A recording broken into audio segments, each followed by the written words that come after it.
Salut tout le monde, aujourd'hui on se retrouve pour une nouvelle vidéo. Ce sera donc une vidéo pour vous parler de mon accouchement. Alors c'était donc un soir de 18 septembre, donc le 18 septembre passé. Il était 19 h, bon après 19 h combien je sais plus exactement, mais il était 19 h à peu près. Je commençais à avoir des douleurs dans le bas-ventre. Du coup je me suis dit que j'allais prendre une bonne douche chaude. Parce que on a, pour savoir vraiment si c'est un vrai travail ou pas, on conseille toujours de prendre soit un bain chaud, soit une douche chaude. Alors du coup, ce que j'ai fait, je suis allée donc prendre une douche très chaude pour voir du coup si c'était un vrai travail ou pas. En sortant de la douche, j'avais toujours encore ces douleurs. Mais je me suis dit bon, peut-être que ça va passer, on verra, on verra. Arrivé 21 h, je commençais à avoir de plus en plus mal. Du coup, bon, je me suis dit, je vais commencer à compter tous les combien de temps j'ai des contractions. Du coup, on s'était mis devant la télé et puis moi, du coup, à chaque fois que j'avais une contraction, je regardais mon téléphone pour savoir combien de temps il y avait d'écart entre chacune. Et à ce moment-là, je les avais toutes les 5 minutes. Des fois 6 minutes, ça dépendait, mais en général, c'était assez régulier, donc toutes les 5 minutes. Du coup, je me suis dit, bon, on va peut-être pas aller tout de suite à la maternité, on va peut-être attendre quand même un petit peu de temps pour être sûr que ce soit vraiment le moment. Du coup, j'ai attendu que ça fasse 1 heure, ouais, 1 heure complète pour être sûr que ce soit vraiment le moment.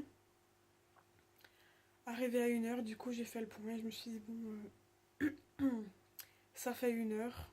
Je les ai toutes les 5 minutes. Il va peut-être falloir faire quelque chose. Du coup, ben, ce que j'ai fait, je me suis dit, on va tenter l'espace fond. Peut-être que ça va changer les choses. Parce que je voulais pas aller à la maternité pour rien en fait. Je me suis dit, bon, si j'y vais, il faudrait que ce soit le bon moment. J'ai pas envie d'y aller pour rien, surtout que pour pouvoir y aller, ben, il faut faire garder les enfants. Les autres enfants, du coup, pas évident du tout. Alors, du coup, je prends mes deux spassons, j'attends un petit peu. Après, du coup, je dis à mon mari, bon, on va peut-être décider d'aller au lit, ça va sûrement se calmer. Et en fait, une fois que je me suis levée du canapé, c'était l'horreur. J'avais mal 10 fois plus, je devais me plier en deux tellement j'avais mal.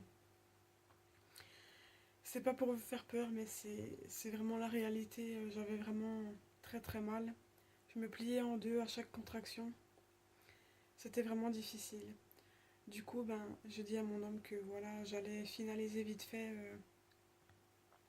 ce qui me manquait dans ma valise. Et du coup, je lui ai dit d'appeler ma maman pour qu'elle puisse venir garder les enfants en attendant. Bon, ils étaient au lit, mais bon, il fallait quand même que quelqu'un veille. On n'allait pas les laisser tout seuls, ça jamais. Hein, du coup, on attend qu'elle vienne et tout. Et puis moi, du coup, je me suis dit, mince, mais elle est longue et tout, qu'est-ce qu'elle fait C'est horrible, j'ai trop mal. J'avais peur d'accoucher dans la voiture ou quoi que ce soit. J'avais vraiment peur. Du coup, une fois que ma maman est arrivée, il était quand même 22 h 30. Et une fois que voilà que j'ai tout finalisé, pris tous les papiers qu'il fallait, donc le dossier de grossesse, le livret de famille, etc. On est parti, arrivé à la maternité. Ben en fait, vu que c'est une maternité qui a un parking qui est assez loin, on va dire qu'il y a des places devant, mais elles sont pas toujours disponibles, surtout le soir par rapport aux accouchements, etc. Du coup, on a dû se garer au parking à bien 500 mètres plus loin, on va dire quasiment, vu qu'il était plein. Et du coup, ben, une fois qu'on a trouvé une place, je me suis dit, bon, ça y est, on n'est pas loin de la maternité. Si jamais il y a quelque chose, ça fait un petit peu moins peur. Et le souci, c'est que à ce moment-là, je commençais à les avoir vraiment beaucoup plus rapprochées, vraiment toutes les minutes. En fait, dès que j'en avais une qui terminait, j'en avais une autre qui recommençait. Pas quelques minutes après, j'avais l'impression que c'était quelques secondes après, quoi, peut-être une vingtaine, une trentaine de secondes après. Et en fait, vu qu'il fallait marcher, c'était compliqué parce que quand on a une contraction, on va dire qu'on peut pas marcher. Enfin, moi, du coup, j'avais tellement mal que c'était pas possible de marcher pendant une contraction. Du coup, à chaque contraction, ben, je m'arrêtais, j'attendais qu'elle passe et puis on reprenait le chemin, quoi. Et du coup, ben, mon homme, il avait très peur. Il me disait, ouais, mais vas-y, dépêche-toi et tout. On sait jamais, pas que t'accouches sur le trottoir. Enfin, il avait encore plus peur que moi, du coup.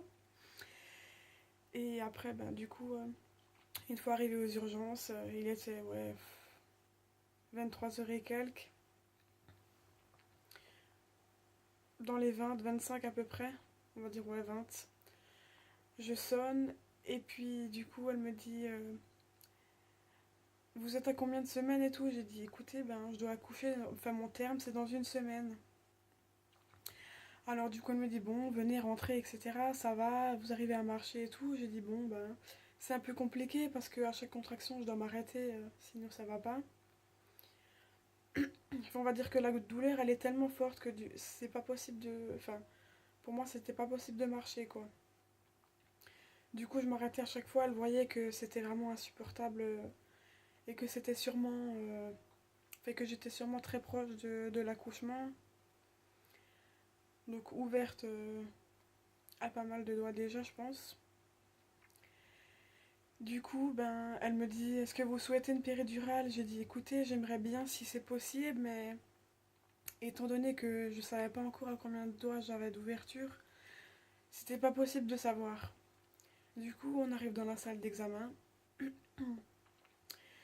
Il y a une jeune du coup qui me regarde du coup à combien j'étais ouverte.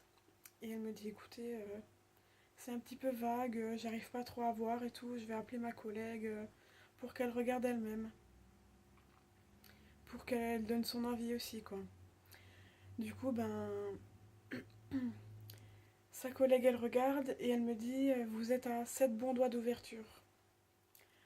Alors je lui dis, est-ce que c'est possible d'avoir encore la péridurale ou pas?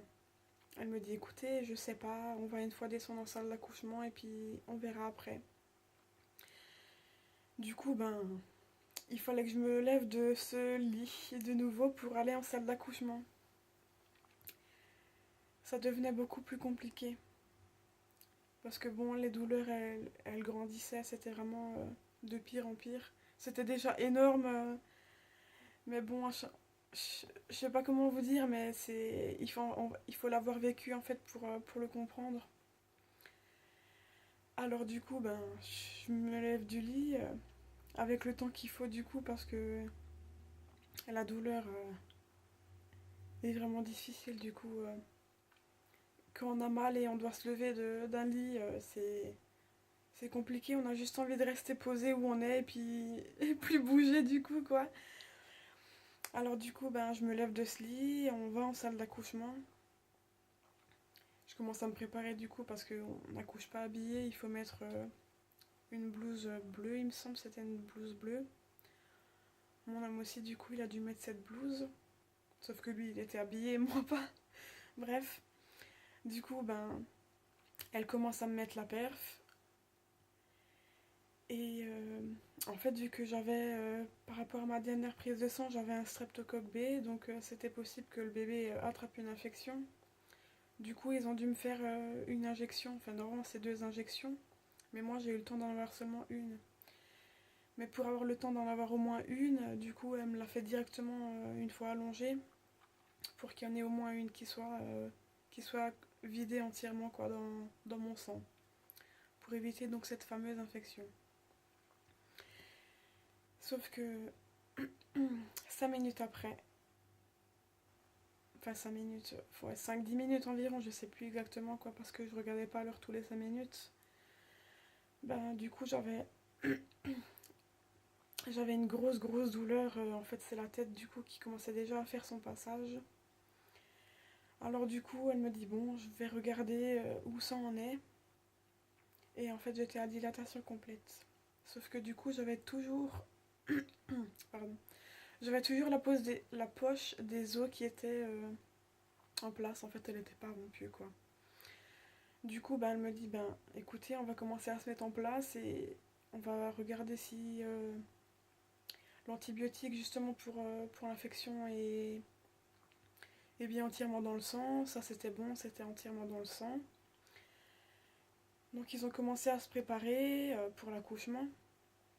Et bon, du coup, au dernier moment, ben, elle a dû me percer la poche des os parce que, en général, on n'accouche pas avec une poche des os qui n'est pas rompue. Et de toute façon, si jamais moi je souhaitais pas accoucher avec la poche des os, c'est pas du tout pareil. Je sais pas comment vous expliquer, mais voilà, je trouve que c'est plus simple d'accoucher